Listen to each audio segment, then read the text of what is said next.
Hi friends, welcome back to my channel. ಇವತ್ತಿನ vlog ಶುರು ಮಾಡ್ತಾಯಿದ್ದೀನಿ. ಬೆಳಗ್ಗೆ ತಿಂಡಿ ಎಲ್ಲ ಮಾಡಿ ಆಗಲೇ ರೆಡಿಯಾಗಿ ಕುಶಿಮಾನ ಡೇ ಕೇಕ್ ಬಿಡೋಣ ಅಂತ ಕರ್ಕೊಂಡು ಹೋಗ್ತಾಯಿದ್ದೀನಿ. ಸೊ ಹೋಗ್ಬೇಕಾದ್ರೆ ಹಂಗೆ ವ್ಲಾಗ್ನ ಶುರು ಮಾಡ್ತಾಯಿದ್ದೀನಿ. ಮತ್ತು ಸಿಕ್ಕಾಬಟ್ಟೆ ಬಿಸಿಲು. ನನಗಂತೂ ಏನಂತಂದರೆ ಹೊರಗಡೆ ಕಾಲಿಡೋಕ್ಕೆ ಮನಸ್ಸಿಲ್ಲ. ಆದರೆ ಶಾಪ್ ಇನ್ನೊಂದು ಸ್ವಲ್ಪ ದಿನ ಇನ್ನೊಂದು 15 ದಿನ ಇದೆಯಲ್ಲ, ಹೋಗ್ಬಿಟ್ಟು ಬಂದುಬಿಡೋಣ. ಹೋಗ್ದಲ್ಲೇ ಇರೋದಕ್ಕೂ ಆಗೋದಿಲ್ಲ. ಸೊ ಆದ್ರೂ ನನಗೆ ಹೋಗೋದಕ್ಕಾಗಲ್ಲ ಅಂತ ಅಂದ್ರೂ ಕೂಡ ಸೊ ಏನು ಮಾಡೋಕ್ಕತ್ತೆ, ವೀಡಿಯೋ ಮಾಡಲೇಬೇಕು. ನಾನು ಒಂದಷ್ಟು ಕ್ಲಿಯರೆನ್ಸಲ್ಲೆಲ್ಲ ಹಾಕಬೇಕಾಗುತ್ತೆ ಅಂತ ಹೇಳಿ ಅದಕ್ಕಾದರೂ ಸರಿ ಹೋಗಲೇಬೇಕಲ್ಲ ಅಂತ ಹೋಗ್ತಾಯಿದ್ದೀನಿ. ಕುಶಿಮಾನ ನಮಗೆ ಹೊರಗಡೆ ಹೋಗೋಕ್ಕೆ ದೆಗೆಯಪ್ಪ, ಫುಲ್ ಸೆಕೆಯಪ್ಪ, ಬರೀ ಕಾಟನ್ ಡ್ರೆಸ್ ಹಾಕೋಬೇಕಪ್ಪ ಅನ್ನೋ ಥರ ಅನಿಸುತ್ತೆ. ನನ್ನ ಮಗಳು ಅದರಲ್ಲಿ ಬೇರೆ ಒಂದು ಜಾಕೆಟ್ ಬೇರೆ ಹಾಕೊಂಡವಳೆ, ಯಾವುದೋ ಒಂದು ಅವಳ ಫೇವ್ರೆಟ್ ಅದು. ಸೊ ಯಾವುದೋ ಒಂದು ಕೈ ಸಿಕ್ಬಿಟ್ಟೈತೆ ಹುಡುಕ್ಬೇಕಾದ್ರೆ. ಅವಳೇ ಡ್ರೆಸ್ ಡೈಲಿ ನಾನು ಬಟ್ಟೆ ಸೆಲೆಕ್ಟ್ ಮಾಡಲ್ಲ, ಅವಳೇ ಡ್ರೆಸ್ಗಳನ್ನ ಹಾಕ್ಕೊಳ್ಳೋದು. ಇವತ್ತು ಆ್ಯಕ್ಚುಲಿ ಏನಂದರೆ ಅಂಬೇಡ್ಕರ್ ಜಯಂತಿ ಇದೆ. ಸೊ ಸ್ಕೂಲ್ ರಜಾ ಇದೆ, ಆದರೆ ಡೇ ಕೇರ್ ಕೂಡ ರಜಾ ಇದೆ. ನನಗೆ ಅವತ್ತು ಅಂಬೇಡ್ಕರ್ ಜಯಂತಿ, ಡೇ ಕೇರ್ ರಜಾ ಇದೆ, ಸ್ಕೂಲ್ ರಜಾ, ನನಗೆ ಏನೂ ಗೊತ್ತೇ ಇಲ್ಲ. ಸುಮ್ಮನೆ ರೆಡಿ ಮಾಡಿಸ್ಕೊತಾ ಇದ್ದೀನಿ, ಕರ್ಕೊಂಡು ಹೊರಡ್ತಾ ಇದ್ದೀನಿ. ಆಮೇಲೆ ನಾನು ಇದ್ರ ಹತ್ರ ಹೋಗ್ತೀನಿ, ಸ್ಕೂಲ್ ಹತ್ರ. ಇವಾಗ ಸ್ಕೂಲ್ ರಜಾ ಅಂತ ಹೇಳಿದ್ರು. ಅಯ್ಯಯ್ಯೋ ಅಂತ ಅಂದ್ಕೊಂಡು ಮತ್ತೆ ವಾಪಸ್ ಅವಳನ್ನ ಕರ್ಕೊಂಡು ಬಂದಿದ್ದಾಯಿತು. ಹಿಂಗಾಯಿತು ಅವತ್ತು. ಸೊ ಅಂದರೆ ಅವಳು ಡೇ ಕೇರ್ಗೆ ಬಿಟ್ಬಿಟ್ಟು ನಾನು ಸ್ವಲ್ಪ ಶಾಪಲ್ಲಿದ್ದೀನಿ, ಕೆಲಸ ಮುಗಿಸ್ಕೊಂಡು. ಸೋಮ್ ಕೂಡ ಇವತ್ತು ಮನೆಯಲ್ಲೇ ಇದ್ದರು. ಅವ್ರಿಗೆ ರಜಾ ಇದ್ದಿದ್ದರಿಂದ ಮನೆ ಇಲ್ಲ, ಬೇರೆ ಕೆಲಸ ಇತ್ತು ಅವ್ರಿಗೆ. ಸೊ ಅದೆಲ್ಲ ನಾನು ರಜಾ ಸಿಕ್ಕಿದ್ರೆ ಸಾಕು, ನಾನು ಆ ಕೆಲಸಗಳನ್ನೆಲ್ಲ ಮುಗಿಸ್ಕೊಬಿಡ್ತೀನಿ ನಿಖಿತಾ ಅಂತ ಹೇಳ್ತಾರೆ. ಸೊ ಹಂಗೆ ಅಂದ್ಕೊಂಡು ಕರ್ಕೊಂಡು ಹೋದೆ ಸ್ಕೂಲಿಗೆ. ಸೋಮು ಕೂಡ ಬಂದು ರೆಸ್ಟ್ ಮಾಡಲಿ ಇರು, ಕುಶಿಮಾ ಇದ್ರು ಸುಮ್ಮನೆ ಅದು ಇದು ಗಲಾಟೆ ಅಂದ್ಕೊಂಡು. ಆಮೇಲೆ ಲಾಸ್ಟ್ ಮನೆ ಕರ್ಕೊಂಡು ಮಾತ್ರ ಏನು ಬೇಕು ಮಾಡಿಕೊಡ್ತಾರೆ. ಮಗ ಕೇಳಿದ್ರೆ ಅಲ್ಲಿರೋ ಒಂದು ಪನ್ನೀರ್ ಪೀಸು ಕೊಡಲ್ಲ. ಅವಳಿಗೆ ಮಾತ್ರ ಬೌಲಲ್ಲಿ ನೀರು ಹಾಕ್ತಾಳೆ, ನನಗೆ ಜಗ್ಗಲ್ಲಿ ಕೊಡಿಸ್ತಾರೆ.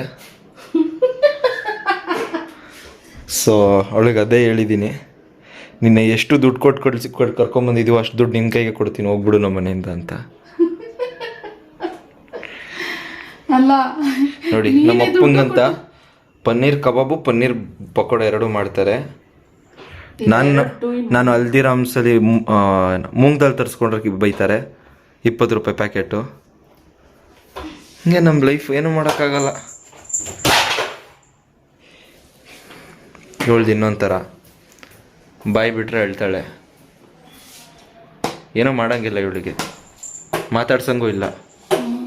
ಬಟ್ ಅವಳದೇ ರಾಜ್ಯ ನಮ್ಮ ಮನೇಲಿ. ಅವಳೇನೇ ಮಾಡಿದ್ರು ಬೈದ್ಬಿಟ್ಟು ಸುಮ್ಮನೆ ಆಗ್ಬೇಕಂತೆ, ಹೊಡಿಬಾರ್ದಂತೆ. ನಂತರ ನನಗೆ ಮಾತ್ರ ಗೋಡೆಯಲ್ಲಿ ಹಿಡ್ಕೊಂಡು ಕಿಚ್ಚೋರು ಹಿಂಗೆ ಹಿಡ್ಕೊಂಡು ಕತ್ನ ಹಿಂಗೆ ಹೊಡಿತಿದ್ರು.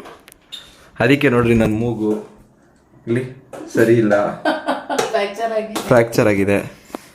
ಎಲ್ಲ ಕಾರಣ ಇವರೇ, ಎಲ್ಲದಕ್ಕೂ ಕಾರಣ ಇವರೇ. ನಿಖಿತಾಸ್ ವ್ಲಾಗ್ಸ್ ಇನ್ ಕನ್ನಡ. ಅವಾಗ ಇಷ್ಟು ಹೈಟ್ ಇದೆ ಫ್ರೆಂಡ್ಸ್ ನಾನು, ಅದಕ್ಕೆ ಹೊಡಿತಿದ್ರು. ಇವಾಗ ನಿಮ್ಗಿಂತ ಹೈಟ್ ಇದ್ದೀನಿ. ನಾನು ಕತ್ತಿಡ್ಕೊಬೇಕಾದ್ರೆ ತಲೆ ಎತ್ತು ನೋಡ್ಬೇಕು ನೀವು. ಅಪ್ಪ, ಅವ್ರ ಹಸ್ಬೆಂಡ್ಗಂತ ಇಷ್ಟು ದೊಡ್ಡ ಪಾತ್ರೆಯಲ್ಲಿ ಅಷ್ಟೇ ಎಣ್ಣೆ ಹಾಕಿ ಮಾಡ್ತಾರೆ. ನಾನು ಒಂದು ಚಿಕ್ಕ ಪಾತ್ರೆ ಯೂಸ್ ಮಾಡಿದ್ರೆ ತೊಳಿಯೋಕ್ಕೋಸ್ಕರ ಕಷ್ಟಪಡ್ತಾರೆ.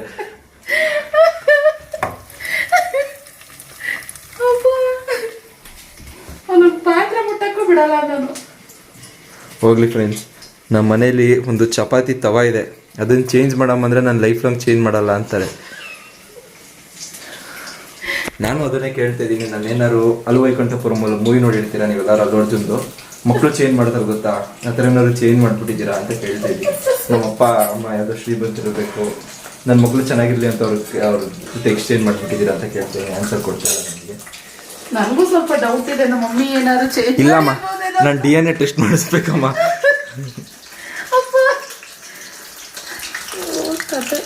ಕಾಮಿಡಿ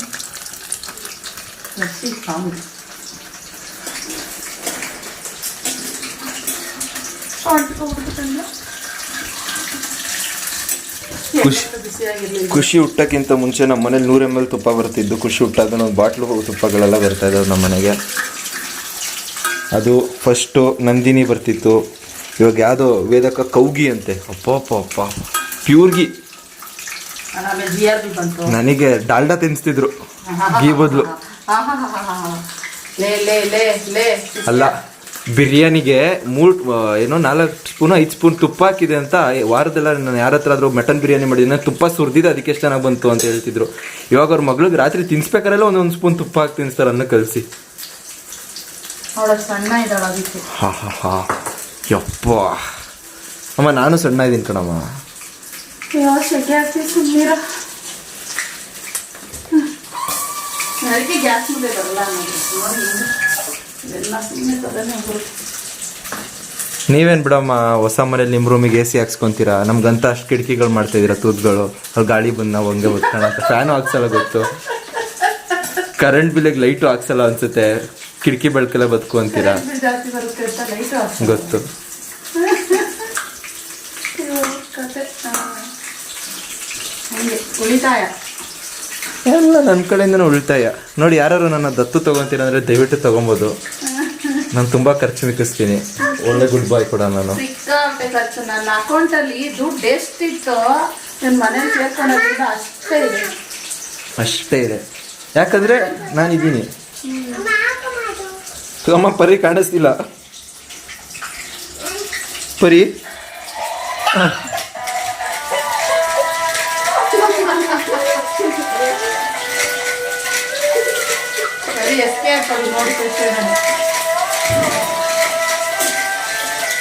ಹತ್ರ ತಗೊಂಡೋಗ ಖುಷಿ, ಅವಳ ಹತ್ರ ತಗೊಂಡೋಗೋದನ್ನ, ಎತ್ಕೊಂಡು ಹೋಗೋದನ್ನ, ಪರಿ ಹತ್ರ ಕೊಡೋದನ್ನ. ಓಡೋದು ಎತ್ಕೊಂಡು ನಡಿ ನಡಿ ನಡಿ ನಡಿ.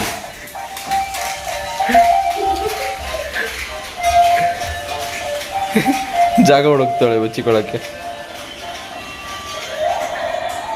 ಏನಾಯ್ತು ಪರಿ? ಅದಕ್ಕೆ ನೋಡು ನಾನು ಹೇಳ್ತಾ ಇದ್ದೀನಿ, ನಿನಗೂ ಈ ಮನೇಲಿ ಬೆಲೆ ಇಲ್ಲ, ನನಗೂ ಈ ಮನೇಲಿ ಬೆಲೆ ಇಲ್ಲ. ನೋಡು ನಾನು ನೀನು ಎಲ್ಲ ದೂರ ಹೋಗ್ಬಿಡೋಣ ಆಯಿತಾ? ಪ್ಲೀಸ್ ಅರ್ಥ ಮಾಡ್ಕೊ, ನೀನಾರು ಅರ್ಥ ಮಾಡ್ಕೊ ಪರಿ, ಪ್ಲೀಸ್. ಅಳ್ಬೇಡ, ಪರವಾಗಿಲ್ಲ, ನನಗೂ ಅರ್ಥ ಆಗುತ್ತೆ. ಅಳ್ಬೇಡ.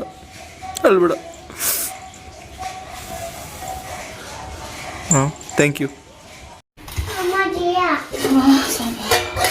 ನೋಡಿ ನಮ್ಮ ಅಪ್ಪಗಂತ 3 ವೆರೈಟಿ ಮಾಡಿದ್ದಾರೆ ಬೇರೆ. ನನಗೆ ರಾತ್ರಿ ಮಾಡಿರೋ ಪಲಾವು. ಸೋಮ ಹೊರಗಡೆ ಹೋಗಿದ್ರಲ್ಲ, ಅವ್ರಿಗೆ ಹಂಗೆ ಹೇಳಿದೆ, ಸೋಮಂಗೆ ರಸಮ್ ಮಾಡಿದ್ದೀನಿ ಕಣ್ರಿ, ನಿಮಗಂತೂ ಪಕೋಡ ಎಲ್ಲ ಮಾಡಿದ್ದೀವಿ, ಒಂದು ಸ್ವಲ್ಪ ನಮಗೂ 1 kg ಚಿಕನ್ ತೊಗೊಂಡ್ಬಿಡಿ, ಚಿಕನ್ ಡ್ರೈ ಥರ ಮಾಡ್ತೀವಿ ರಸಮ್ ಜೊತೆಗೆ ಚೆನ್ನಾಗಿರುತ್ತೆ ಅಂತ ಹೇಳಿದೆ. ಸೋಮ ಬರ್ತಾ ತಗೊಂಬಂದರು. ನಾನು ಹೇಳಿದ್ದು 1:15ನಲ್ಲಿ, ಅವ್ರು ತಂದಿದ್ದು 3:30 ಆಯಿತು. 3:30ನಲ್ಲಿ ಅಷ್ಟರಲ್ಲಿ ಹೊಟ್ಟೆಲಿ ಇರೋ ಹುಳ ಎಲ್ಲ ಹಂಗೆ ಒದ್ದಾಡ್ತಿತ್ತು. ಹೊಟ್ಟೆ ಹಸು ಜಾಸ್ತಿ ಆಗ್ಬಿಟ್ಟಿತ್ತು ನನಗಂತೂ. ಏನು ಬಿಡಪ್ಪ, ಊಟ ಮಾಡಿಬಿಡೋಣ ಅನ್ನೋ ಥರ ಆಗ್ತಿತ್ತು. ಲಾಸ್ಟಿಗೆ ಸ್ವಲ್ಪ ಖುಷಿಮ ಏನಂದರೆ ಇದೆಲ್ಲ ಡ್ರೈ ಯಾವುದೇನು ತಿನ್ನಲ್ಲ. ಅವಾಗ ಅವಳು ಈ ಕಬಾಬ್ ಆದರೆ ಒಂದು ಸ್ವಲ್ಪ ತಿಂತಾಳೆ, ಮತ್ತು ಅದು ಕೂಡ ಖಾರ ಎಲ್ಲ ಇರಬಾರ್ದು. ನಾನೆಲ್ಲ ಏನು ಗೊತ್ತಾ, ಕಬಾಬ್ ಪೌಡ್ರು ಮೊದಲೆಲ್ಲ ಕಬಾಬ್ ಪೌಡ್ರು, ಜಿಂಜರ್ ಗಾರ್ಲಿಕ್ ಪೇಸ್ಟು ಮತ್ತು ಮೊಟ್ಟೆ ಎಲ್ಲ ಒಡೆದಾಕ್ತಾ ಇದ್ದೆ. ಇವಾಗ ನಾನು ಮೊಟ್ಟೆ ಎಲ್ಲ ಕಬಾಬ್ ಪೌಡ್ರಿಗೆ ಹಾಕಲ್ಲ. ಮೊಟ್ಟೆ ಹಾಕಬೇಡಿ, ಮೊಟ್ಟೆ ಹಾಕ್ತಲೇ ಮಾಡಿದ್ರೇ ಚೆನ್ನಾಗದು ಉಪ್ಪು ಖಾರ ಎಲ್ಲ ಚೆನ್ನಾಗಿ ಹಿಡಿಯುತ್ತೆ, ಮತ್ತು ಚೆನ್ನಾಗೂ ಬರುತ್ತೆ. ಮತ್ತು ನೀವು ಬೇಕಾದ್ರೆ ಒಂದು 2-3 ದಿನ ಫ್ರಿಡ್ಜಲ್ಲಿ ಇಟ್ಟು ಕೂಡ ನೀವು ಅದನ್ನು ಯೂಸ್ ಮಾಡ್ಬೋದು. ಅಲ್ಲ, ಇವಾಗ ಸುಮಾರು ಜನ ಇತ್ತೀಚಿನ ದಿನಗಳಲ್ಲಿ ಮೊದಲೆಲ್ಲ ಕಬಾಬ್ ಅಂದರೆ ಹೋಟೆಲ್ಗಳಲ್ಲಿ ಮಾತ್ರ ಸಿಗ್ತಾಯಿತ್ತು ಅಂತ ಹೇಳ್ತೀವಿ. ಇವಾಗ ಹಂಗಲ್ಲ, ಪ್ರತಿಯೊಬ್ಬರು ಮನೆಯಲ್ಲಿ ನಾನ್ ವೆಜ್ ಪ್ರಿಯರು ಯಾರ್ಯಾರು ಇದ್ದಾರೆ, ನಾನ್ ವೆಜ್ ಯಾರ್ಯಾರು ತಿಂತಾರೋ ಅವರೆಲ್ಲರೂ ಕಬಾಬ್ ಮಾಡ್ಕೊತೀರಾ. ಕೆಲವ್ರಿಗೆ ಗೊತ್ತಿರುತ್ತೆ, ಕೆಲವ್ರಿಗೆ ಗೊತ್ತಿರಲಿಕ್ಕಿಲ್ಲಲ್ಲ. ಅದರಿಂದ ನಾನು ಹೇಳ್ತಾ ಇರೋದು ಅಷ್ಟೇನೇನೆ. ಯಾಕಂದರೆ ಬ್ಲಾಗ್ಸ್ ನೋಡ್ತಾ ಇರ್ತೀರಲ್ಲ, ಗೊತ್ತಿಲ್ಲದೆ ಇರೋರಿಗೆ ಒಂದು ಇನ್ಫಾರ್ಮೇಷನ್ ಥರ ಇರಲಿ, ಒಂದು ಟಿಪ್ಸ್ ಥರ ಇರಲಿ ಅಂತ ಹೇಳಿ ಅಷ್ಟೇನೇ. ನಾನು ಆವಾಗಲೇ ಜಿಂಜರ್ ಗಾರ್ಲಿಕ್ ಪೇಸ್ಟ್ ಎಲ್ಲ ರುಬ್ಬಿಟ್ಟಿದ್ರಿಂದ ಬೇಗ ಪಟ್ ಅಂತ ಒಗ್ಗರಣೆ ಕೊಟ್ಟು, ಒಗ್ಗರಣೆ ಮಾಡಿ ಅದು ಬೇಯೋದಕ್ಕೆಲ್ಲ ಲೇಟ್ ಆಗ್ತಾ, ಅದನ್ನ ಸೋಮ್ಗೆ ಊಟಕ್ಕೆ ಕೊಟ್ಬಿಟ್ಟೆ ಫಸ್ಟು. ಆಮೇಲೆ ನಾವು ಊಟ ಮಾಡಿದ್ವಿ. ಮತ್ತೆ ನೆಕ್ಸ್ಟ್ ಡೇ ವ್ಲಾಗ್ ಕಂಟಿನ್ಯೂ ಮಾಡ್ತಾ ಇದ್ದೀನಿ. ಹೇಳು ನಿನ್ನ ಹೆಸರೇನು ಚಿನಿ? ಹೇಳು ನಿನ್ನ ಹೆಸರು ಹೇಳು. ನೀನು ಫೋನಲ್ಲಿ ಬರೋದು ಬೇಡವಾ? ನಿನ್ನ ಹೆಸರಂತ ಹೇಳು. ನಿನ್ನ ಹೆಸರೇನು ಹೇಳು? ಲೋಶಿನಿ. ಸೂಪರ್ ಆಗಿದೆ ಹೆಸರು. ನಿನ್ನ ಹೆಸರು? ಜಯಂತ್. ಸೂಪರ್. ಕಣ್ಮುಚ್ಚು. ತುರ್ಕು ಹಾಕೊಂಡು ಎಲ್ಲ ಹಾಕು. ಎಲ್ಲ ಖುಷಿ ಕೊಟ್ರೆ ಮಾತ್ರೆ ಅಂದ್ಕೊಂಡು ನೀರು ಕುಡಿತು. ಇದನ್ನ ಅದು ಯಾವತ್ತಿ ಕಾಲದಲ್ಲೂ ಕೊಟ್ಟಿಲ್ಲ ನನ್ನ ಮಾತ್ರೆನ. ನೋಡಿ ಫ್ರೆಂಡ್ಸ್, ಇವತ್ತು ಒಬ್ರು ಸಬ್ಸ್ಕ್ರೈಬರು ನಮಗೋಸ್ಕರ ಏನು ಮಾಡ್ಕೊಬಂದಿದ್ದಾರೆ. ಫುಲ್ ಟೈಟ್ ಆಗ್ಬಿಟ್ಟಿದೆ. ಬೆಳಗ್ಗೆ ಮಾಡ್ಕೊಬಂದ್ರಾ? ಓಕೆ. ಪೆಪ್ಪ ಪೆಗ್ ನೋಡಿ ಫ್ರೆಂಡ್, ನನ್ನ ಮಗಳು ಏನು ಬರ್ದಿದ್ದಾಳೆ ತೋರಿಸು ಇಲ್ಲಿ. ಅಪ್ಪು ಇಲ್ಲಿ ತೋರಿಸು ಬಂಗಾರು, ಏನು ಬರ್ದಿದ್ದೀರಾ ನೀವು? ಬಂಗಾರು ಇಲ್ಲಿ ABCD ಎಲ್ಲ ಬರ್ದಿದೆ ಫುಲ್ಲು. ಇದು ಪೆಪ್ಪ ಪೆಗ್ಗಾ? ಪೆಪ್ಪ ಪೆಗ್ ಅಂತ ಅದನ್ನು ಬರಿತೈತೆ ಮಗು. ನಮ್ಮ ಜಯಂತು ಸಾಹಸ ಮಾಡಿ ತೆಗಿತಾವನೆ. ಹಾಂ, ಬಾಕ್ಸ್ ಮುಚ್ಚಳ ಟೈಟ್ ಆಗಿಬಿಟ್ಟಿದೆ. ಹಾಂ ಜಯಂತ್, ಹಾಂ ಸೂಪರ್ ಸೂಪರ್, ವಾವ್ ಸೂಪರ್. ಖುಷಿಗೆ ABCD ವಾವ್, ಎಮ್ಮಿ ಖಜಾಯ ಮಾಡ್ಕೊ ಬಂದಿದ್ದಾರೆ. ಬೆಳಗ್ಗೆ ಬಿಸಿ ಬಿಸಿ ಮಾಡ್ಕೊ ಬಂದವ್ರೆ. ಹಾಂ ಹಾಂ ಹ್ಞೂ ಸೂಪರ್ ಐತೆ. ಚೆನ್ನಾಗಿ ಮಾಡ್ಯಾರ. ಏನಿದೆ ಫೇಮಸ್ ನೀವು ಮಾಡೋದ್ರಲ್ಲಿ? ಹಾಂ ಹಾಂ ಖುಷಿ ಮೈ ನೋಡು, ತಿನ್ನೋಡು. ಆಂಟಿ ಮಾಡಿದ್ದೀನಿ ನೋಡು. ಹಾಂ ಅದೆಲ್ಲ ಹಿಡಿಯಲ್ಲ ಅದಕ್ಕೆ.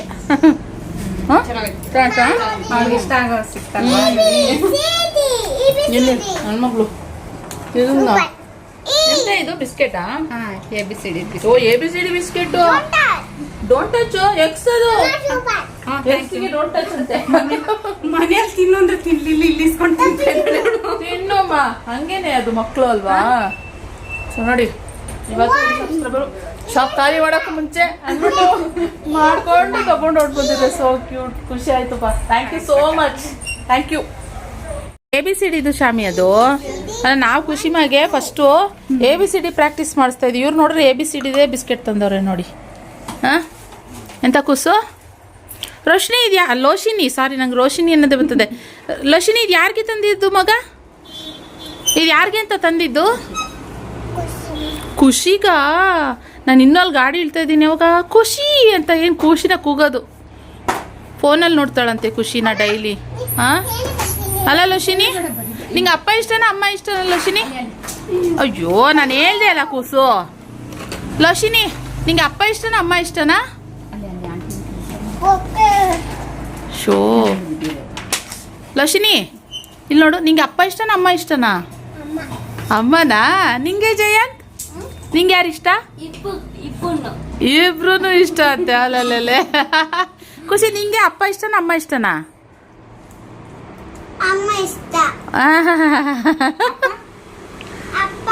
ಅಪ್ಪ ಇರ್ಬೇಕಾರೆ ಅಪ್ಪ ಇಷ್ಟ, ಅಮ್ಮ ಇರ್ಬೇಕಾರೆ ಅಮ್ಮ ಇಷ್ಟ.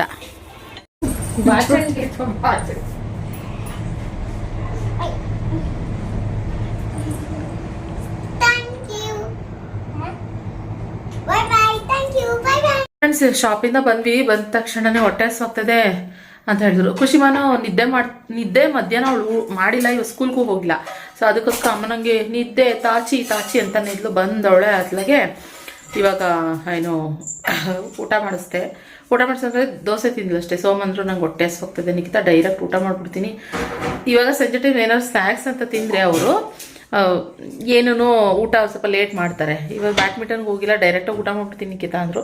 ಸೊ ಬೆಳಗ್ಗೆ ದೋಸೆ ಮಾಡಿದ್ದೆ. ದೋಸೆ ಜೊತೆ ಏನು ಮಾಡಿದ್ದೆ ಇವತ್ತು? ಕುಂಬಳಕಾಯಿ ಪಲ್ಯ ಮಾಡಿದ್ದೆ. ಸೊ ಅದು ಬ್ಲಾಗೇ ಮಾಡೋಕ್ಕಾಗಲಿಲ್ಲ ಬೆಳಗ್ಗೆ. ಸೊ ಓಕೆ, ಇವಾಗ ಬಂದು ಕಬಾಬ್ ಮಾಡಿದ್ವಿ. ಸೊ ಅದಕ್ಕೋಸ್ಕರ ಕಬಾಬು ಕಲಸಿಟ್ಟಿದ್ನಲ್ಲ ನಾನು, ಲಾಸ್ಟ್ ಒಂದು ಬ್ಲಾಗಲ್ಲಿ ಕಲಸಿಟ್ಟಿದ್ದೆ. ಸೊ ಅದು ಹೆಂಗೋ ಇತ್ತಲ್ಲ, ಇವಾಗ ಅದಕ್ಕೆ ರಕ್ಷಿತ್ ಮಾಡ್ಕೊಂಡು ತಿಂತವನೆ. ನಿನಗೆ ಎಗ್ರೇಸ್ಬೇಕಂತೆ, ಮಾಡ್ಕೊತವನೆ. ನೋಡಿ ಕಿಚನ್ ಅವಸ್ಥೆ ಆಗಿರೋದು ನೋಡಿ ಫ್ರೆಂಡ್ಸ್. ಅವಸ್ಥೆ ಮಾಡೋದು ನಾನೇ, ಕ್ಲೀನ್ ಮಾಡೋದು ನಾನೇ. ನೋಡಿ ಇಲ್ಲಿ ನೋಡಿ, ನನ್ನ ಮಗಳಿಗೆ ಊಟ ಕಟ್ಟಿದೆ. ಕುಳ್ಳುಕಾಯಿ ಪಲ್ಯ ದೋಸೆ ಹಾಕಿ 2 ಅವಳ ಫೇವ್ರೆಟ್ ಹಾಕಿ ಹಳಸಿನ ಹಣ್ಣು ಊಟಕ್ಕೆ ಕಟ್ಟಿದೆ. ಅಮ್ಮ ನಾನು ಇಲ್ಲೇ ಊಟ ಮಾಡ್ತೀನಿ, ನಂಗೆ ಮಮ್ಮಮ್ಮ ಬೇಕು ಅಂದು. ರೈಸ್ ತಿನ್ನಿಸ್ದೆ ಮಧ್ಯಾಹ್ನ. ತಿನ್ಸಿದ್ಮೇಲೆ ಹಂಗೆ ಆಟ ಆಡಿಕೊಂಡು ಸ್ಕೂಲಿಗೆ ಹೋಗಲಿಲ್ಲ. ಸೊ ಹಿಂಗೆ ಆಮೇಲೆ ಕಡಲೆಕಾಯಿ ಕೂಡ ಬೇಯಿಸಿಟ್ಟಿದ್ದೆ. ಇವಾಗ ಅದನ್ನು ಅಲ್ಲಿ ನಮ್ಮ ಮನೆ ಹತ್ರ ನಾಯಿಗಳಿದಾವಲ್ಲ, ಅಲ್ಲಿ ಕೊಟ್ಟು ಕಳಿಸ್ಬೇಕು. ಸೊ ಹಾಕ್ಬರೋಕ್ಕೆ ಕಡಲೆಕಾಯಿ ಕೂಡ ಬೇಯಿಸಿಟ್ಟಿದ್ದೆ. ಇಲ್ಲಿ ಈ ಕಡಲೆಕಾಯಿ ತಂದಮೇಲೆ ಬೇಯಿಸೇ ಇರಲಿಲ್ಲ, ಆಲೆ ಒಂಥರ ಆಗ್ತಿತ್ತು, ಅದಕ್ಕೆ ಅದು ಬೇಯಿಸಿದೆ. ಕಬಾಬು, ಇನ್ನು ರೈಸ್ ಕಡಿಮೆ ಇದೆ ಅಂಥೇಳಿ ಸಾಂಬಾರಿದೆ, ದೋಸೆ ಹಿಟ್ಟಿದೆ, ಕಬಾಬಿಗೆ ಮಾಡ್ಕೋತಾ ಇದ್ದಾನೆ. ಇವಾಗ ಏನಿರೋ ನನ್ನ ಮಗನ ಡ್ಯೂಟಿ, ನಂದಲ್ಲ ಡ್ಯೂಟಿ. ನಂದಾಯ್ತಲ್ಲ ಊಟ, ಅದಕ್ಕೆ ನೀನೇ ಬೇಕಿದ್ರೆ ಮಾಡ್ಕೊತಂದೆ, ಅದಕ್ಕೆ ಬಿಟ್ಟಿದ್ದೀನಿ. ಎಲ್ಲಿ ಮಾಡ್ಕೋತವನೆ. ಓಕೆನಾ? ಇವಾಗ ಅಂದರೆ ಅವ್ನು ನನಗೆ ಮಾಡಿಕೊಡು ಅಂತ ಹೇಳ್ತವನೆ ಕಬಾಬು. ಅದಕ್ಕೆ ಎಣ್ಣೆ ಫುಲ್ ಫುಲ್ ಎಲ್ಲ ಹೊಗೆ ಬರ್ತಾಯಿತ್ತು. ಲೋ ರಶಿ ಸಣ್ಣ ಫ್ಲೇಮಲ್ಲಿ ಮಾಡೋ ಅಂತ ಹೇಳಿದೆ. ಅದಕ್ಕೆ ಇವಾಗ ಆಫ್ ಮಾಡೋನೆ. ಅದಕ್ಕೆ ಓಕೆನಾ ಅಂತ ಕೇಳಿದೆ. ಇವಾಗ ಅಂದರೆ ಎಣ್ಣೆ ತಣ್ಣಗಾಗಿದೆಯಾ ಅಂತ ಹೇಳಿ. ಸೊ ಇವಾಗ ಎಗ್ ಫ್ರೈಡ್ ರೈಸ್ ಮಾಡ್ಕೊತಾನಂತೆ ನನ್ನ ಮಗನೇ. ಮತ್ತು ಸುಮಾರು ಜನ ಅಲ್ಲ, ತುಂಬ ಜನ ನಮ್ಮ ವೆಲ್ವಿಷರ್ಸ್ ಕೇಳ್ತಾರೋ ಒಂದೇ ಒಂದು ಕ್ವಶನ್ ಏನಪ್ಪ ಅಂತಂದರೆ, ಅದನ್ನು ನಾನಿವಾಗ ರಕ್ಷಿತ್ನೇ ನಿಲ್ಲಿಸ್ಕೊಂಡು ಮಾತಾಡೋಣ ಅಂತ ಅಂದ್ಕೊಂಡಿದ್ದೀನಿ. ಏನಂತ ಹೇಳ್ತೀನಿ. ಓಕೆ, ರಕ್ಷಿತೆ ಬಂದ, ರಕ್ಷಿತ್ ಮಾತಾಡಬೇಕು. ಸುಮಾರು ಜನ ಕೇಳ್ತಾ ಇರೋದು ನಮ್ಮ ವೆಲ್ವಿಷರ್ಸು, ರಕ್ಷಿತ್ ಏನು ಮಾಡ್ತಾ ಇದ್ದಾನೆ Nikhita, Rakshith second PUC result ಏನಾಯಿತು ನಿಖಿತಾ, ತುಂಬ ಕ್ವಶನ್ಸ್ಗಳು ಫ್ರೆಂಡ್ಸ್. ಎಲ್ಲ ಕ್ವಶನ್ಸ್ಗೂ ಇವತ್ತು ಆನ್ಸರ್ ಮಾಡ್ಬಿಡ್ತೀನಿ. ಯಾಕೆಂದರೆ ಪದೇ ರಕ್ಷಿತ್ ಬಗ್ಗೆನೇ ಕ್ವಶನ್ಸ್ಗಳು ಬರ್ತಾ ಇರ್ತವೆ. ಸೊ ಅದಕ್ಕೋಸ್ಕರನೇ ನಾನು ಕೆಲವೊಂದು ಕ್ವಶನ್ಸ್ಗಳನ್ನ ನಾನು ಇವತ್ತು ಅದಕ್ಕೆ ಕ್ಲಾರಿಟಿ ಕೊಟ್ಬಿಡೋಣ ಅಂತ ಹೇಳಿ. ಸೊ ಮೊದಲನೇದಾಗಿ ರಕ್ಷಿತ್ ಸೆಕೆಂಡ್ PUC ರಿಸಲ್ಟ್ ಏನಾಯಿತು. So friends, Rakshith PUC result pass ಆಯಿತು ಫ್ರೆಂಡ್ಸ್. ಅದ್ರ ಬಗ್ಗೆ ಮತ್ತೆ ಇದು ಬೇಡ. ಸೊ ಪಾಸ್ ಆಗಿದೆ, ಇವತ್ತೆಲ್ಲ ಕ್ಲಾರಿಟಿ ಕೊಟ್ಬಿಡ್ತೀನಲ್ಲ. ಸೊ ಅದಕ್ಕೋಸ್ಕರ ರಕ್ಷಿತ್ PUC ರಿಸಲ್ಟ್ ಪಾಸ್ ಆಗಿದೆ. ಯಾಕಂದ್ರೆ ತುಂಬಾ ಜನ ಡೌಟ್ ಇರೋದಷ್ಟು ಅಷ್ಟೊಂದು ಕಮೆಂಟ್ ಬರ್ತಾ ಇದೆ ಎಲ್ಲ ಬಾಕ್ಸ್ ಅಲ್ಲಿ. ಆದ್ರಿಂದ ಸೊ ಇನ್ನೊಂದು ನಿಖಿತವರೇ, ರಕ್ಷಿತ್ ಕೆಲ್ಸಕ್ಕೆ ಹೋಗ್ತಾ ಇದ್ದಾನ ಅಂತ ಕೇಳ್ತಾ ಇದ್ರು. ಎಸ್, ರಕ್ಷಿತ್ ಕೆಲ್ಸಕ್ಕೆ ಹೋಗ್ತಾ ಇದ್ದ. ಯಾಕಪ್ಪ ಅನ್ನೋದನ್ನು ಕೂಡ ರೀಸನ್ ಹೇಳ್ಬಿಡ್ತೀನಿ. ರಕ್ಷಿತ್ ಬಂದು ಕಾಲೇಜಿಗೆ ಹೋಗೋದಕ್ಕಿಂತ ಜಾಸ್ತಿ ಅವಾಗವಾಗ ಹೋಗ್ತಾ ಇದ್ದ. ಮತ್ತೆ ಅವ್ನು ತಗೊಂಡಿದ್ದು ಕರೆಸ್ಪಾಂಡೆನ್ಸ್ ತಗೊಂಡಿದ್ದು. ನನಗೆ ಕಾಲೇಜಿಗೆ ಅಂದ್ರೆ ನಾನು ಸ್ವಲ್ಪ ದಿವಸ ಕಾಲೇಜಿಗೆ ಹೋಗಿದ್ದೆ. ಎನ್ವಿರಾನ್ಮೆಂಟ್ ಅಷ್ಟೊಂದು ಇಷ್ಟ ಆಗ್ಲಿಲ್ಲ ನನಗೆ. ಪ್ಲಸ್ ಮನೇಲಿ ಈ ತರ ನಾನು ಹೆಲ್ಪ್ ಮಾಡ್ಕೊಡ್ಬೇಕಂತ ಇಷ್ಟ ಆಯ್ತು. ಮತ್ತೆ ನನಗೆ ಬೇರೆ ಕಡೆನೇ ಇಷ್ಟ ಆಯ್ತು ಓದಕ್ಕಿಂತ. ಸೊ ಏನಂದ್ರೆ ಎಲ್ಲದಕ್ಕೂ ಒಂದು ಜರ್ನಲ್ ನಾಲೆಜ್ ಅನ್ನೋದು ಬೇಕಾಗಿರುತ್ತೆ, ಅದಕ್ಕೋಸ್ಕರ ಓದ್ಬೇಕು. ನನ್ನ ಪ್ರಕಾರ ಎಲ್ಲರೂ ಇದನ್ನ ಒಂದು ಮೋಟಿವೇಶನ್ ಆಗಿ ತಗೊಂಡೇನು ತಗೊಳಕ್ ಹೋಗ್ಬೇಡಿ. ಯಾಕಂದ್ರೆ ನನ್ನ ಪ್ರಕಾರ ನನಗೇನ್ ಅನ್ಸುತ್ತೆ ನಾನು ಅದನ್ನ ಮಾಡ್ತಾ ಇದ್ದೀನಿ. ಸೊ ನಾನು ಜರ್ನಲ್ ನಾಲೆಜ್ಗೋಸ್ಕರ ಮಾಡ್ಬೇಕಾಗಿತ್ತು, ಅದಕ್ಕೆ ಕರೆಸ್ಪಾಂಡೆನ್ಸ್ ಹಾಕೊಂಡು ನಾನು ಮನೇಲೆ ಓದ್ಕೊಂಡು ಬರೀ ಎಕ್ಸಾಮ್ಸ್ ಹೋಗಿ ಅಟೆಂಡ್. ಫಸ್ಟ್ PU ಕೂಡ ಕರೆಸ್ಪಾಂಡೆನ್ಸ್ ಮಾಡಿದ್ದು, ಸೆಕೆಂಡ್ PU ಅಷ್ಟೇನೆ. ಸೊ ಇದು ಕ್ಲಾರಿಟಿ ಸಿಕ್ಕಿದೆ ಅಂತ ಅನ್ಸುತ್ತೆ. ಸೊ ಇನ್ನೂ ಒಂದೇನಂತಂದ್ರೆ, ಕೆಲ್ಸಕ್ಕೆ ಹೋಗ್ತಾ ಇದ್ದ ನಿಖಿತಾ ಅಂತ ಸುಮಾರು ಜನ ಕೇಳ್ತಾರೆ. ಎಸ್, ಅವ ಕೆಲ್ಸಕ್ಕೆ ಹೋಗ್ತಾ ಇದ್ದ. ಓಕೆ, ಯಾಕೆ ಅನ್ನೋದು ಹೇಳ್ತೀವಿ. ಕೆಲ್ಸಕ್ಕೆ ಹೋಗುವಂತ ಅವಶ್ಯಕತೆ ಏನಿತ್ತು ಅಂತ ಸುಮಾರು ಜನ ಕೇಳ್ತೀರಾ. ಇವಾಗ ಅವನು ಕರೆಸ್ಪಾಂಡೆನ್ಸ್ ಮಾಡ್ತಾ ಇದ್ದಿದ್ದು. ಸೊ ಏನಾಯ್ತು ಅಂತಂದ್ರೆ, ಈ ಯಾವ ಟೈಮಲ್ಲಿ ರಕ್ಷಿತ್, ಆಯುಧ ಪೂಜೆ ಟೈಮ್ನಲ್ಲಿ, ಆ ಟೈಮ್ನಲ್ಲಿ ಇವನಿಗೆ ನನಗೆ ಗಾಡಿ ಬೇಕು ಅಮ್ಮ, ನಾನು ಬ್ಲಾಗು ಹಾಕಿದ್ದೆ, ಅವ್ನು ಗಾಡಿ ಬೇಕು ಅಂತ ಕೇಳ್ತಾ ಇದ್ದಾನೆ ಅಂತ. ನಾನು ತಕ್ಕೊಡೋಕೆ ಬಿಲ್ಕುಲ್ ರೆಡಿ ಇರಲಿಲ್ಲ. ಯಾಕಂದ್ರೆ 18 ಇಯರ್ಸ್ ಕಂಪ್ಲೀಟ್ ಆಗಿತ್ತು. ಅವಾಗ ಆಗಸ್ಟಲ್ಲಿ 18 ಇಯರ್ಸ್ ಕಂಪ್ಲೀಟ್ ಆಯಿತು. ಕಂಪ್ಲೀಟ್ ಆಗ್ತಿದ್ದಂಗೆ ನನಗೆ ಗಾಡಿ ಬೇಕು ಅಂತ ನಿಂತ್ಕೊಂಡು, ನಾನಂದ್ರೆ ನನಗೆ 2.5-3 ಲಕ್ಷ ಇನ್ವೆಸ್ಟ್ ಮಾಡಿಬಿಟ್ಟು ನನಗೆ ತಕ್ಕೊಡೋ ಅಷ್ಟು ಇರಲಿಲ್ಲ. ನಾನು ಬೇಕಾದ್ರೆ ತಕ್ಕೊಟ್ಬಿಡ್ತೀನಿ, ತಾಯಿ ಗೊತ್ತಲ್ಲ, ಒಂಥರ ಮರಗ್ಬಿಡ್ತಾಳೆ ಬೇಗ ಜಾಸ್ತಿ. ಆದರೆ ನಮ್ಮ ಸೋಮ್ ತಕ್ಕೊಡೋಕ್ಕೆ ರೆಡಿ ಇರಲೇ ಇಲ್ಲ, ನಾನು ತಕ್ಕೊಡಲ್ಲ ಅಂತ ಹೇಳಿದ್ರು.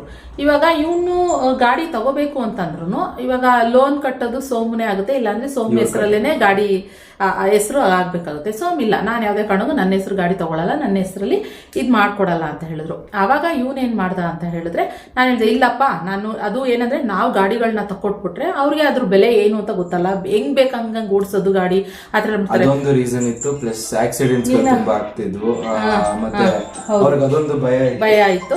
ಸೊ ನಾವೇನಂತಂದ್ರೆ, ನಿನ್ಗೆ ಆದ್ರೂ ನೀನೇ ಕಷ್ಟಪಟ್ಟು ತಗೊಂಡ್ರೆ ಅದ್ರ ಬೆಲೆ ಏನು ಅಂತ ಗೊತ್ತಾಗುತ್ತೆ. ಮುಂದಕ್ಕೆ ಬೇಕಾದ್ರೆ ನೀನು ತಕ್ಕೊಟ್ರಾಗುತ್ತೆ ರಕ್ಷಿತ್, ವೆಯ್ಟ್ ಮಾಡು ಅಂತ. ಇವನಿಗೆ ಇಲ್ಲ, ತುಂಬಾ ಆಸೆ, ನಂಗಿಲ್ಲಮ್ಮ ನಂಗೆ ಗಾಡಿ ಬೇಕು ಅಂತ ಆಸಕ್ತಿ. ಯಾಕಂದ್ರೆ ಸೋಮ್ ಆಫೀಸಿಗೆ ಅವ್ರ ಗಾಡಿ ತೊಗೊಂಡು ಹೋಗ್ತಾ ಇದ್ರು, ನಾನು ನನಗೆ ನನ್ನ ಗಾಡಿನ ನಾನು ನನಗೆ ಪರ್ಸ್ನಲಿಗೆ ಯೂಸ್ ಮಾಡ್ಕೊತಿದ್ದೆ. ಅವನಿಗೆ ನನ್ನ ಗಾಡಿನ ಎಲ್ಲರೂ ಅವ್ನ ಫ್ರೆಂಡ್ ಮನೆಗೆ ಅಂತ ತೊಗೊಂಡೋದ್ರು ಕೂಡ ಅವ ಏನು ಮಾಡ್ತಾ ಇದ್ದ ಅಂತಂದರೆ, ಬೈತಾ ಇದ್ವಿ ನಾವು ತುಂಬ, ತೊಗೊಂಡೋಗ್ಬೇಡ, ಹಂಗೆ ಹಿಂಗೆ ಯಾಕೆ ತೊಗೊಂಡೋದೆ, ನಮಗೆ ಬಿಡ್ಬೇಕು ಕೆಲಸಕ್ಕೆ, ಹಂಗೆ ಹಿಂಗೆ ಅಂತ. ಸೊ ಅದರಿಂದ ಅವ್ನಿಗೇನು ಅನ್ನಿಸ್ತು, ಆ ಡೋರ್ ಲಾಕ್ ಮಾಡ್ಕೊಂಡು ರಕ್ಷಿ ಫುಲ್ಲು. ಅವ್ನಿಗೇನಂತ ಅನ್ನಿಸ್ತು ಅಂತಂದರೆ, ನಂದೇ ಒಂದು ಗಾಡಿ ಅಂತ ಇದ್ಬಿಟ್ರೆ ಅವಾಗ ಅಪ್ಪಂಗೂ ಕೇಳಂಗಿಲ್ಲ, ಅಮ್ಮಂಗೂ ಕೇಳಂಗಿಲ್ಲ. ಸೊ ಅದರಿಂದ ಗಾಡಿ ತೊಗೊಳ್ಬೇಕು ಅಂತ ಅವನಿಗೆ ಆಸೆ ಹುಟ್ಟಿತು. ಆದರೆ ನಾವು ತಗೊಳಕ್ಕೆ ರೆಡಿ ಇರಲಿಲ್ಲ. ಸೊ ಆವಾಗ ಏನಂತ ಮಾಡ್ದ ಇವನು ಅಂತಂದರೆ, ಸುಮ್ಮನೆ ಹೆಂಗೋ ಮನೆಯಲ್ಲೇ ಇದ್ನಲ್ಲ, 10th ಬೇಸಸ್ ಮೇಲೆ ಅವನು ಸೊ ಒಂದಷ್ಟು ಜಾಬ್ಸ್ಗೆ. ಸೊ 10th ಬೇಸಿಸ್ ಮೇಲೆ ಏನಾಯ್ತು ಅಂದ್ರೆ, ತುಂಬಾ ಕೆಲಸ ಹುಡುಕ್ತೆ. ಏನಾಯ್ತು ಅಂದ್ರೆ, ಆಲ್ ಆಫ್ ದ ಸಡನ್ ಗಾಡಿ ಕೊಡ್ಸಲ್ಲ ಇವರು ಅನ್ನೋ ಕೋಪ ಒಂದಿತ್ತು ಹೊರ್ತು, ಇಲ್ಲ ಬೇಡ ನಾನೇನಾದ್ರು ಮಾಡ್ಕೊಂಡು ನಾನೇ ತಗೊಬೇಕು, ಜಾಸ್ತಿ ಇವ್ರನ್ನೇ ಕೇಳಿ ಫೋರ್ಸ್ ಮಾಡೋದು ಬೇಡ, ಎಲ್ಲ ಸರಿ ಹಠ ಮಾಡಿ. ನಾನು ಹಠ ಮಾಡಿ ತುಂಬಾ ಥಿಂಗ್ಸ್ ಈಸ್ಕೊಂಡಿದ್ದೀನಿ, ಬಟ್ ಇದೇನಕ್ಕೂ ನನಗೆ ಸರಿ ಅನಿಸ್ತಿಲ್ಲ. ನಾವು ಕೇಳಿದೆಲ್ಲ ಕೊಡ್ಸಿದೀವಿ, ನಾವು ಇದುವರೆಗೂ ಇಲ್ಲ ಅಂತ ಹೇಳೇ ಇಲ್ಲ. ಆದ್ರೆ ಗಾಡಿ ವಿಚಾರದಲ್ಲಿ ನಾವು ತುಂಬಾ ಆಕ್ಸಿಡೆಂಟು ಅದು ಇದು ಅಂತೆಲ್ಲ ನೋಡ್ತಾ ಇದ್ವಿ. ಆದ್ರೆ ನಾವು ಕೊಡ್ಸಕ್ ರೆಡಿನೇ ಇರ್ಲಿಲ್ಲ. ಬೇಡ, ಇನ್ನೂ ಇನ್ನೂ ಒಂದಷ್ಟು ವರ್ಷ ಆಗ್ಲಿ ಅಂತ ಹೇಳಿ ಆಮೇಲೆ ಇವನೊಂದಷ್ಟು ಜಾಬ್ಸಿಗೆ ಅಪ್ಲೈ ಮಾಡಿದೆ. ನಾನು ತುಂಬಾ ಓಡಾಡಿದೆ. ಪ್ಲಸ್ ಲಾಸ್ಟ್ಲಿ ನನಗೇನು ಅನಿಸ್ತು ಅಂದ್ರೆ, ನನಗೆ ಕಂಫರ್ಟೇಬಲ್ ಆಗಿರೋ ಹೆಂಗ್ ಅನಿಸ್ತು ಅಂದ್ರೆ, ಫಸ್ಟ್ ಇಂದ ನಾನು ಅಪ್ಲೈ ಮಾಡ್ಕೊಂಬಂದೆ. ಸ್ಟಾರ್ಟಿಂಗ್ ಹೇಳಲ್ವಾ, ಯಾರು ಫಸ್ಟ್ ಜಾಬ್ ಅಪ್ಲೈ ಮಾಡಕ್ ಹೋದಾಗ ರಿಜೆಕ್ಟ್ ಆಗೇ ಆಗ್ತಾರೆ. ರಿಜೆಕ್ಟ್ ಆಗ್ತಿದೆ, ವಾಪಸ್ ಮನೆಗೆ ಬರ್ತಿದೆ, ಬೇಜಾರಾಗ್ತಿದೆ. ಸೊ ಹಂಗ್ ನಡೀತಿತ್ತು. ಬಟ್ ಚಿಕ್ಕ ಚಿಕ್ಕ ಕಂಪ್ನೀಸಲ್ಲಿ ಎಲ್ಲೋ ಅಪ್ಲೈ ಮಾಡಿ ರಿಜೆಕ್ಟ್ ಆದೆ. ಬಟ್ ಒಂದೇ ಸಲ ಆಲ್ ಆಫ್ ದ ಸಡನ್ ನನಗೆ ದೊಡ್ಡದೇ ಕೊಟ್ಟರು ದೇವರು. ಒಂದು ಒಳ್ಳೆ ಕಂಪ್ನಿಲೇ ನನಗೆ ಕೆಲಸ ಸಿಕ್ತು. That was the best MNC ಕಂಪ್ನಿಲೇ ನಾನು ಕೆಲಸ ಮಾಡಿದ್ದು. ಆಲ್ ಆಫ್ ದ ಸಡನ್ ಕೆಲಸ ಕೂಡ ಸಿಕ್ತು. ನಾನು ಟ್ರೈ ಮಾಡಿದೆ, ಅಪ್ಲೈ ಮಾಡಿದೆ, ಸೆಲೆಕ್ಟ್ ಕೂಡ ಆದೆ. ಅದ್ರಲ್ಲಿ ಇವ್ರು ಖುಷಿಲೂ ಇದ್ರು, ಕೆಲಸ ಮಾಡಿದೆ. ಏನಾಯ್ತು ಅಂದ್ರೆ ಆಲ್ ಆಫ್ ದ ಸಡನ್ ನನಗೆ ಎಕ್ಸಾಮ್ಸ್ ಇತ್ತು, ಇನ್ನೂ ಟೈಮ್ ಇತ್ತು ನನಗೆ. ಯಾಕಂದ್ರೆ ನಾನು ಮಾಡ್ಕೊಂಡಿದ್ದು ಕರೆಸ್ಪಾಂಡಿಂಗ್ಸ್ ಆಗಿರೋದ್ರಿಂದ ಒಂದ್ ಕಡೆ ಹರ್ಟ್ ಇತ್ತು ನನಗೆ, ಗಾಡಿ ಕೊಡ್ಸಲ್ಲ ಅನ್ನೋದೊಂದು ಇತ್ತು ಹೊರತು ನನಗೆ ನನ್ನ ಖರ್ಚಿಗೆ. ಏನಕ್ಕಂದ್ರೆ ಯಾವಾಗ್ಲೂ ಹೋಗಿ ಅಮ್ಮ ಅಪ್ಪ ಇದ್ ಕೊಡ್ಸಿ ಅದ್ ಕೊಡ್ಸಿ ಅಂತ ಕೇಳೋದು ನಮಗೂ ತಪ್ಪು ಅನ್ಸುತ್ತೆ. ಸೊ ನಮ್ಮ ಅಪ್ಪ ಅವಾಗಿಂದಾನೆ ಹೇಳ್ಕೊಂಡ್ ಬರ್ತಿದ್ರು. ಯಾಕಂದ್ರೆ ನಮ್ಮ ಅಪ್ಪನೂ ಕೂಡ ಫಸ್ಟ್ PU ಸೆಕೆಂಡ್ PU ಎಲ್ಲ ಅವ್ರ ದುಡ್ಡಲ್ಲೇ ಓದಿದ್ರು. ಅವಾಗಿಂದಾನೆ ಹೇಳ್ತಿದ್ರು ನನಗೆ, ನಿನ್ ದುಡ್ಡಲ್ಲಿ ಬದುಕು ತೋರ್ಸು, ನಿನ್ ದುಡ್ಡಲ್ಲಿ ಬದುಕು, ನಿಂಗೆ ಅರ್ಥ ಆಗೋದು ಕಷ್ಟ ಏನಂತ. ಯಾಕೆ ನಾನು ಒಂದ್ ಇದ್ ಮಾಡ್ಬಾರ್ದು, ನಾನು ಏನೇ ಕೆಲಸ ಮಾಡ್ಬಾರ್ದು ಅಂತ ನಾನು ಅಪ್ಲೈ ಮಾಡಿ ಸೆಲೆಕ್ಟ್ ಆದೆ. ಸ್ವಲ್ಪ 1 ತಿಂಗಳು 2 ತಿಂಗಳು ಏನಾಯ್ತು ಅಂದ್ರೆ ಕ್ಯಾಬಲ್ಲೇ ಓಡಾಡಕ್ ಸ್ಟಾರ್ಟ್ ಮಾಡಿದೆ. ಯಾಕಂದ್ರೆ ಒಂದ್ ಚೂರಾದ್ರೂ ಬೇಕಲ್ವಾ ನನ್ ಗಾಡಿ ಕಟ್ಟೋದಕ್ಕೆ ಕಾರು ಅಂತ. ಸೊ ಮಾಡಿದೆ ಕೆಲಸ. 1.5 ತಿಂಗಳು ಕ್ಯಾಬಲ್ಲೇ ಓಡಾಡ್ದ. ಆಮೇಲೆ ಕ್ಯಾಬ್ ನಲ್ಲಿ ಕಂಜೆಸ್ಟ್ ಆಗೋಯ್ತು. 3 ಜನ 4 ಜನ ಅಂದ್ರೆ ಸೇಮ್ ಒಂದು ಸ್ವಿಫ್ಟ್ ಅವ್ರಿಗೂ ಕಾರಲ್ಲಿ ಓಡಾಡಿದ್ರೆ ಸ್ವಲ್ಪ ತಲೆ ಸುತ್ತೋ ತರ, ವಾಮಿಟ್ ಬರೋ ತರ ಆಗುತ್ತೆ. ಸೊ ಅವಾಗ ಏನ್ ಮಾಡ್ದ, ಅವಾಗ ಬಂದು ಕೇಳ್ದ ಮತ್ತೆ, ಅಮ್ಮ ನನ್ಗೆ ಇವಾಗ ಗಾಡಿ ಫಸ್ಟ್ ಗಾಡಿ ಬೇಕು ಅಂತ ಕೇಳಿದ್ರು. ನಾನು ಏತರ್ ತಗೊಬೇಕಂತ ಇದ್ದೆ, ಎಲೆಕ್ಟ್ರಿಕ್. ಇಲ್ಲಿಂದ ಅಲ್ಲಿ ಓಡಾಡೋದಕ್ಕೆ ಪೆಟ್ರೋಲ್ ಚಾರ್ಜ್ ಏನು ಇರಲ್ಲ, ಹಂಗೆ ಹಿಂಗೆ ಅಂತ ಯೋಚನೆ ಮಾಡಿದೆ. ಆಮೇಲೆ ಆಲ್ ಆಫ್ ದ ಸಡನ್ ಅರ್ಥ ಆಯ್ತು, ಇವಾಗ ನಾನು ಏತರ್ ತಗೊಂತೀನಿ. ಮನೇಲಿ ಆಲ್ರೆಡಿ ಒಂದು ಸ್ಕೂಟಿ ಇದೆ, ಒಂದು ಬೈಕ್ ಇದೆ. ಮತ್ತೆ ನಾನು ಏನಕ್ಕೆ ಎಲೆಕ್ಟ್ರಿಕ್ ತಗೊಂಡ್ರೆ ಅದೇನಾಗೋಗುತ್ತೆ ಅಂದ್ರೆ ನನಗೆ ಈಸಿನೇ ಎಲೆಕ್ಟ್ರಿಕ್. ಬಟ್ ನನ್ನ ಆಸೆ ಏನಿತ್ತು, ಏನಕ್ಕೆ ನಾನು ಕೆಲ್ಸಕ್ಕೆ ಸೇರ್ಕೊಂಡಿದ್ದು, ನನಗೆ ಆ ಗಾಡಿ ಬೇಕು. ಯಾಕಂದ್ರೆ ಫಸ್ಟ್ ಬ್ಲಾಗ್ ಅಲ್ಲಿ ನೋಡಿ ಇಲ್ಲ, ನಾವು ಆಮೇಲೆ ಫಸ್ಟ್ ಹೇಳ್ಬಿಡ್ತೀನಿ, ಆಮೇಲೆ ಅವ್ನ್ ಗಾಡಿ ಬೇಕು ಅಂತ ಹೇಳ್ದ. ಅವಾಗ್ಲೂ ಕೂಡ ಅಷ್ಟೇ. ಸೋಮ್ ಹೇಳಿದ್ರು ಇಲ್ಲಪ್ಪ ಕೊಡ್ಸೋದಿಲ್ಲ, ಇವಾಗ ಹೆಂಗೋ ದುಡಿತೀನಿ ನೀನಿ ಅಂತಿದ್ಯಲ್ಲ, ನಿನ್ನ ಇದ್ರಲ್ಲಿ ತಗೊಳಂಗಿದ್ರೆ ತಗೋ ಅಂತ. ಇವನ್ ಲಕ್ ಏನಂತಂದ್ರೆ ಇವನ್ ಇದ್ರಲ್ಲಿ ಗಾಡಿ ಕೊಡ್ತಾರೆ, EMI ಏನ್ ಕಟ್ಕೋಬಹುದು ಇವನ್ ಸಂಬಳದಲ್ಲಿ ಅನ್ನೋ ತರ ಸಿಕ್ಬಿಡ್ತು. ಇವನ್ ಅವಾಗ ಇಟ್ಕೊಂಡ, ಅಮ್ಮ ನಾನು ಯಾವ್ದು ತಗೊಳ್ಳಿ ಅಂತ ಇಟ್ಕೊಂಡ. ನಾವಂದೆ ಏತರ ಅಂದ್ರೆ ಎಲೆಕ್ಟ್ರಿಕ್ ಬೈಕ್ ಏನಿದೆ ಅದು ಮುಂದಕ್ಕೂ ಕೂಡ ತಗೊಳ್ಬಹುದು. ಅಂದ್ರೆ ಇನ್ನೊಂದು 5 ವರ್ಷ ಆದ್ಮೇಲೆ ಇವನು ತಗೋಬಹುದು. ಆದ್ರೆ ಇವಾಗ ಇರೋ ಏನಂತ ಯಂಗ್ ಏಜ್ಗೆ ಈ ತರ ಗಾಡಿಗಳೆಲ್ಲ ಒಂಥರ ಅವೇ ಚಂದ ಅಲ್ವಾ. ಸೊ ನಾನು ಅದಲ್ದಲ್ಲ ಅದಕ್ಕೂ ಮುಂಚೆನೂ ನಾನು ನೋಡ್ಕೊ ಬಂದಿದ್ದೆ. ಸೊ ನಂಗೆ ತುಂಬಾ ಇಷ್ಟ ಆಯ್ತು. ನಾನು ಯಾವತ್ತೂ ಹೇಳಿದೆ ಬ್ಲಾಗ್ಲಿ, ಇಲ್ಲ ಸೋಮ್ಗೆ ತಗೊಳ್ಳಿ ಅಂತ ಹೇಳಿದೆ ರಾಯಲ್ ಎನ್ಫೀಲ್ಡ್, ಇಲ್ಲ ನಿನಗೆ ತಗೋಬೇಕು. ಇಬ್ರಲ್ಲಿ ಯಾರು ತಗೊಳ್ರು ನಂಗೆ ಇವರೇ ಬೇಕು ಅಂತ ಅಲ್ಲ, ಒಟ್ಟಲ್ಲಿ ಅದು ಬೇಕಂಡ್ರೋ ತಗೊಳ್ರು ಅಂತ ಹೇಳಿದೆ. ಸೊ ಆದ್ರಿಂದ ಇವಾಗ ಏನ್ ಮಾಡ್ದ, ಬೇಡ ಈ ತರ ಅಂದ್ಬಿಟ್ಟು ಇವಾಗ ಅದನ್ನ ತಗೊಂಡ. ಅದು ಇವನ ಸಂಪಾದನೆಯಲ್ಲೇ ತಗೊಂಡಿತ್ತು, ಚೆನ್ನಾಗಾಗ್ತಾ ಇತ್ತು. ಸೊ ಆದ್ರಿಂದ ನಡೀತು. ಇನ್ನ ಇವಾಗ ಎಕ್ಸಾಮ್ ಟೈಮ್ನಲ್ಲಿ ಇವ್ನಿಗೂ ಸ್ವಲ್ಪ ಟಫ್ ಅಂದ್ರೆ ಕೆಲ್ಸಕ್ಕೆಲ್ಲ ಸ್ವಲ್ಪ ಹೋಗೋದಕ್ಕೆ ಕಷ್ಟ ಆಯ್ತು. ಅಂಡ್ ಜೊತೆಗೆ ನಿದ್ದೆನೂ ಕೂಡ ಅದು ಸ್ವಲ್ಪ ಇದಾಗ್ತಾ ಇದ್ದ ಅಂತ ಹೇಳಿ. ನಾನ್ ಮಾಡ್ತಿದ್ದು US ಶಿಫ್ಟ್. ಸೊ ನಮ್ದು ಇಲ್ಲಿ ಇಂಡಿಯನ್ ಶಿಫ್ಟ್ ಅಲ್ಲ, ಅದು ನಾನ್ ಮಾಡ್ತಿದ್ದು ಬೇಸ್ಡ್ ಆನ್ ಸ್ಕೈ ಪ್ರೋಸೆಸ್ ಅಂತ ಇದೆ. ಸೊ US UK ಅದು ಯುನೈಟೆಡ್ ಕಿಂಗ್ಡಮ್ದು, ಅಲ್ಲಿ ಸ್ಕೈ ಅಂತ ಇದೆ. ಇಲ್ಲಿ ನಮ್ಗೆ ಜಿಯೋ ಹೆಂಗೆ ಅಲ್ಲಿ ಸ್ಕೈ ಅಂತ. ಸೊ ಅಲ್ಲಿ ಕೆಲಸ ಮಾಡ್ತಿರೋದ್ರಿಂದ ನನಗೆ ನೈಟ್ ಶಿಫ್ಟ್ ಮಾಡ್ಲೇಬೇಕಾಗಿತ್ತು. ನನಗೆ 3 ಶಿಫ್ಟ್ ಇರ್ತಿತ್ತು, ಯಾವಾಗ್ಲೂ 2 ವೀಕ್ಸ್ ಒಂದ್ಸಲ ಚೇಂಜ್ ಮಾಡ್ತಿದ್ರು. ಸೊ ನನಗೂ ಅದು ಒಂದು ಹೆಡ್ಡೇಕ್. ಆಮೇಲೆ ಆದ್ರೂನು ಕೂಡ ಏನ್ ಮಾಡ್ದ ಅಂತ ಹೇಳಿದ್ರೆ ಅಲ್ಲೇನೆ PGನೂ ಕೂಡ ಮಾಡಿ ಟ್ರೈ ಮಾಡ್ದ. ಅವನಿಗೆ ಒಂಚೂರು ಸೆಟ್ ಆಗ್ಲಿಲ್ಲ. 2 ತಿಂಗಳು PG ದುಡ್ಡು ಕಟ್ಬಿಟ್ಟಿದ್ದ, ಅದು ವೇಸ್ಟ್ ಆಗೋಯ್ತು. 20 ದಿನಕ್ಕೆ ಅಮ್ಮನ ಕೈಲಿ ಇರಕ್ಕಾಗಲ್ಲ ಕಣಮ್ಮ ಅಂತ ಹೇಳ್ಬಿಟ್ಟು ಮನೆಗೆ ಬಂದು ಸೇರ್ಕೊಂಡ. ಸೊ ಹಿಂಗೆ ಎಲ್ಲದೂ ನಡೀತಾ ಇತ್ತು. ಸೊ ನಡೆದಾದ್ಮೇಲೆ ಲಾಸ್ಟಿಗೆ ಅಂತ ಎಕ್ಸಾಮ್ ಬರ್ಕೊಂಡು ಮತ್ತೆ ಎಲ್ಲ ಆ ಟೈಮ್ನಲ್ಲಿ ಇದು ಮಾಡ್ಕೊಂಡು, ಇಲ್ಲ ಫೈನಲಿ ಇಲ್ಲ ಅಮ್ಮ ನನ್ಗೆ ಆಗ್ತಾ ಇಲ್ಲ, ತುಂಬಾ ನೈಟ್ ಎಲ್ಲ ಅಂದ್ರೆ ನಾವ್ ಹೇಳಿದ್ವಿ ತುಂಬಾ ವೀಕ್ ಆಗಕ್ಕೆ ಶುರು ಆಗ್ಬಿಟ್ಟ. ಸೊ ಊಟ PG ಅದು ಇದು, ಒಂದಿನ PGಲಿ ಇರೋನು, ಇನ್ನೊಂದ್ ದಿನ ಇಲ್ಲಿಗೆ ಓಡ್ ಬರೋನು, 2 ದಿನ ಇಲ್ಲಿ ಬರೋನು. ನನಗೆ ಎಲ್ಲ ಕಣೋ PGಲಿ ಇದೆಯಾ ಅಂತ ಹೇಳ್ಕೊಂಡು ಆ ಕಡೆ ವೈಟ್ ಫೀಲ್ಡ್ ಕಡೆ ಇದ್ದಿದ್ದವನು. ಸೊ ನನ್ನ ಕೆಲಸ ಇದ್ದಿದ್ದು ವೈಟ್ ಫೀಲ್ಡ್. ಇಲ್ಲಿಂದ ನಮ್ಮ ಮನೆಯಿಂದ ಕರೆಕ್ಟ್ ಆಗಿ 40 ಕಿಲೋಮೀಟರ್ಸ್ ಆಗುತ್ತೆ. ಅಪ್ ಅಂಡ್ ಡೌನ್ ಮಾಡಬೇಕಾದ್ರೆ 80 ಕಿಲೋಮೀಟರ್ಸ್ ಆಗ್ತಾ ಇತ್ತು. ಸೊ ಅವಾಗ ಬೇಡ ರಕ್ಷಿತ್ ಅಂತ ನಾನು ಹೇಳ್ದೆ. ಆಮೇಲೆ ಇವನಿಗೂ ಅನಿಸ್ತೇನೋ, ಇಲ್ಲ ನನ್ಗೂ ಆಗ್ತಾ ಇಲ್ಲ, ತುಂಬಾ ವೀಕ್ ಅಂದ್ರೆ ತುಂಬಾ ವೀಕ್ ಆಗೋಗ್ಬಿಟ್ಟ. ಫಸ್ಟಿಗೆ ತುಂಬಾ ಚೆನ್ನಾಗಿದ್ದ, ಆಮೇಲೆ ವೀಕ್ ಆಗಕ್ ಶುರು ಆಗ್ಬಿಟ್ಟ. ಆಮೇಲೆ ನಿದ್ದೆನೇ ಇಲ್ಲದೆ ಇರೋವಂಥದ್ದು ಈ ಏಜ್ ಅಲ್ಲಿ. ಮತ್ತೆ ಅಂತದ್ ಏನು ರಕ್ಷಿತ್ ಅಂತ ಹೇಳಿದ್ವಿ. ಆಮೇಲೆ ಸರಿ ಅಂತ ಹೇಳ್ಬಿಟ್ಟು ಇವಾಗ ಬಂದು ಹೆಂಗಿದ್ರು ಎಕ್ಸಾಮ್ ಎಲ್ಲ ಆಗಿತ್ತು, ಇನ್ನು ನೋಡೋಣ ಅಂತ ಹೇಳ್ಬಿಟ್ಟು ಬಂದು ಮನೆಯಲ್ಲೇ ಇದ್ದ. ಅಂದ್ರೆ ಆ ಟೈಮಿಗೆ ಇವಾಗ ಎಲ್ಲ ಸಾರ್ಟ್ ಔಟ್ ಆಗಿದೆ, ಎಲ್ಲ ಕಂಪ್ಲೀಟ್ ಆಗಿದೆ. ಆ್ಯಂಡ್ ಫ್ರೆಂಡ್ಸ್, ನಿಮ್ಮೆಲ್ರಿಗೂ ಇದೊಂದು ಅಪ್ಡೇಟ್ ಕೊಡ್ಬೇಕಂತಂದ್ರೆ ರಕ್ಷಿತ್ ಕೆಲಸ ಮಾಡ್ತಾ ಇದ್ದ ಅನ್ನೋದು ಒಂದು, ಆ್ಯಂಡ್ ಜೊತೆಗೆ ರಕ್ಷಿತ್ ಪಾಸ್ ಆಗಿದ್ದಾನ ಅನ್ನೋದು ಇನ್ನೊಂದು. ಸೊ ಇವೆರಡು ಅಪ್ಡೇಟ್ನು ನಾವು ನಿಮಗೆ ಕೊಟ್ಟಿದ್ದೀವಿ. ಹಾಗೆ ಏನು ಕ್ಲಾರಿಟಿ ಕೊಡಬೇಕಾಗಿತ್ತು ಆ ಕ್ಲಾರಿಟಿನ ನಿಮಗೆ ಕೊಟ್ಟಿದ್ದಾಗಿದೆ. ಸೊ ನಿಮ್ಮೆಲ್ಲರ ವಿಶಸ್ ಅವನ ಮೇಲೆ ಇರಲಿ, ಯಾವಾಗ್ಲೂ ಇದ್ದೇ ಇದೆ. ನಮ್ಮ ಫ್ಯಾಮಿಲಿ ಮೇಲೆ ಕಂಪ್ಲೀಟ್ ಆಗಿದೆ ಫ್ರೆಂಡ್ಸ್, ನಂಗೆ ಗೊತ್ತು, ಚೆನ್ನಾಗಿ ಗೊತ್ತು. ಸೊ ಅದಕ್ಕೆ ನನಗೆ ಏನಂತಂದ್ರೆ ನಿಂತ್ಕೊಂಡು ನೀಟಾಗಿ ಹೇಳ್ಬೇಕು ಅದ್ರ ಬಗ್ಗೆ ಡೀಟೇಲ್ ಆಗಿ. ನನಗೆ ಟೈಮ್ ಸಿಗ್ತಾ ಇರಲಿಲ್ಲ. ಇವಾಗ ನಾನಿವಾಗ ಶಾಪ್ ಬೇರೆ ನಾನು ಹೇಳಿದ್ದೀನಿ ಇನ್ನೊಂದು 20 ದಿನ, ಯಾಲೆ 2 ದಿನ ಆಗೋಯ್ತು, ಇವಾಗ 2-3 ದಿನ ಆಗೋಯ್ತು, ಈಗ ನೆಕ್ಸ್ಟ್ ಇರೋದು ಇನ್ನೊಂದು 18 ದಿನ. ಸೊ ಹಿಂಗೆ ಇರೋದ್ರಿಂದ ನನಗೆ ಇದ್ರ ಬಗ್ಗೆ ಹೇಳೋಕ್ಕೆ ಆಗ್ತಾ ಇರಲಿಲ್ಲ. ಸೊ ಅದಕ್ಕೋಸ್ಕರ ನಿಮಗೆ ಇದ್ರ ಬಗ್ಗೆ ಒಂದು ಡೀಟೇಲ್ ಆಗಿ ಹೇಳ್ಬಿಡೋಣ ಅಂತ ಹೇಳಿ, ರಶೀದ್ ಬಾರಪ್ಪ ನೀನು ನಿಂತ್ಕೋ ರಾಜ, ನಿಂತ್ಕೊಂಡು ಅದೇನಿದೆ ಕ್ಲಾರಿಟಿ ಕೊಟ್ಬಿಟ್ರೆ. ಫಸ್ಟ್ ಆಫ್ ಆಲ್ ಎಷ್ಟೊಂದು ಕಮೆಂಟ್ಸ್ ಗಳು ಬರ್ತಿತ್ತು ಅಲ್ಲಿ. ನೀವು ಕಮೆಂಟ್ಸ್ ಓಪನ್ ಮಾಡಿದ್ರೆ ರಕ್ಷಿತ್ ರಿಸಲ್ಟ್ಸ್ ಏನಾಯ್ತು, ರಕ್ಷಿತ್ ಏನ್ ಮಾಡ್ತಾ ಇದ್ದಾರೆ, ರಕ್ಷಿತ್ ಎಲ್ಲದರಲ್ಲೂ ರಕ್ಷಿತ್. ಯಾಕಂದ್ರೆ ನನ್ಗೂ ಕಾಲ್ಸ್ ಗಳು ಬರ್ತಿದ್ವಿ ಏನಾಯ್ತು ಅಂತ. ಅದನ್ನ ನಿಂತ್ಕೊಂಡು ಅವ್ರು ಕರೆದಿದ್ದಕ್ಕೆ ಇವಾಗ ತಿಳ್ಸ್ಕೊಡ್ಬೇಕಾಗಿತ್ತು, ತಿಳ್ಸ್ಕೊಟ್ವಿ. ಫೈನಲಿ ಸೆಕೆಂಡ್ PUC ಪಾಸ್ ಆಗಾಯ್ತು ಸಕ್ಸಸ್ಫುಲಿ. ಅದಕ್ಕೊಂದು ಖುಷಿ ಇದೆ. ಮುಂದಕ್ಕೆ ಏನಾಗುತ್ತೆ ಏನು ಎತ್ತ ಅನ್ನೋದನ್ನ ನಾವು ನೆಕ್ಸ್ಟ್ ವ್ಲಾಗಲ್ಲಿ ಖಂಡಿತ ನಾವು ನಿಮ್ಗೆ ತಿಳಿಸ್ತೀವಿ ಫ್ರೆಂಡ್ಸ್, ಓಕೆನಾ? ಯಾಕಂದ್ರೆ ಪದೇ ನಾವು ಅದನ್ನೇ ಕೇಳಿದ ಕ್ವಶನ್ ಕೇಳ್ತಾ ಇದ್ರೆ ನಮಗೂ ಅದೇ ಕಮೆಂಟ್ ಬರ್ತಾ ಇದ್ರೆ, ಇದೇನು ಇಷ್ಟೊಂದು ಬರ್ತಿದೆ ಮೆಸೇಜ್, ಇಷ್ಟೊಂದು ಇಲ್ಲ ವಿಡಿಯೋ ಮಾಡಿ ಕ್ಲಾರಿಟಿ ಕೊಟ್ಬಿಡೋಣ ಅಂತ ಹೇಳ್ಬಿಟ್ಟು. ಒಂದ್ಸರಿ ಕ್ಲಾರಿಟಿ ಕೊಟ್ಬಿಟ್ರೆ ಸಾಕು, ನಿಮ್ಗೆ ಅದೆಲ್ಲ ಗೊತ್ತಾಗ್ಬಿಡುತ್ತೆ ಅಂತ ಹೇಳ್ಬಿಟ್ಟು. ಸೊ ಹೀಗೆ ಓಕೆ, ರಕ್ಷಿತ್ ಕೆಲ್ಸಕ್ಕೆ ಹೋಗ್ತಾ ಇದ್ದ, ಇದನ್ನು ಮುಗಿಸ್ಕೊಂಡ ಸ್ಟಡೀಸು, ಇನ್ನು ಸೆಕೆಂಡ್ PUC ಮುಗೀತು. ಸೊ ಓಕೆ, ಪಾಸ್ ಆಗಿದ್ದಾನೆ, ಆರಾಮಾಗಿದ್ದಾನೆ, ನಮಗೂ ಏನು ಪ್ರಾಬ್ಲಮ್ ಇಲ್ಲ ಆ್ಯಂಡ್ ಅವ್ರಿಗೂ ಏನು ಪ್ರಾಬ್ಲಮ್ ಇಲ್ಲ. ಇವಾಗ ಆರಾಮಾಗಿದೆ. ಮನೆಯಲ್ಲಿ ಅಂದಮೇಲೆ ನಂದು ಒಂದು ಹಾವು ಮುಗಿಸಿ ಥರ ಕಿತ್ತಾಡ್ತಾ ಇದೀವಿ ನಾವಿಬ್ರು, ಒಂದು ಹಾವು ಮುಗಿಸಿ ಥರ. ಸೊ R-N ಅನ್ನೋದಕ್ಕೆ ಬರಲ್ಲ ಆ್ಯಕ್ಚುಲಿ, N-ಗೆ R-ಗೆ ಬರಲ್ಲ. ಸೊ ಅದು ಹೆಂಗೆ ಅಂತಂದ್ರೆ ಕಿತ್ತಾಡ್ತಾನೆ ಇರ್ತೀವಿ, ಹಂಗೆ ಒಂದಾಯ್ತಾನೆ ಇರ್ತೀವಿ. ನಮ್ಮಿಬ್ರದ್ದು ಅದೆಲ್ಲ ಇದ್ದಿದೆ, ಕಾಮನ್ ಇದ್ದಿದ್ದೇನೆ. ಅವ್ನು ನನಗೆ ಕಾಲು ಎಳೆಯೋದು, ಆಮೇಲೆ ನಾನು ಅವನಿಗೆ ಬೈಯೋದು, ಅದೆಲ್ಲ ಕಾಮನ್ ಇದ್ದಿದೆ.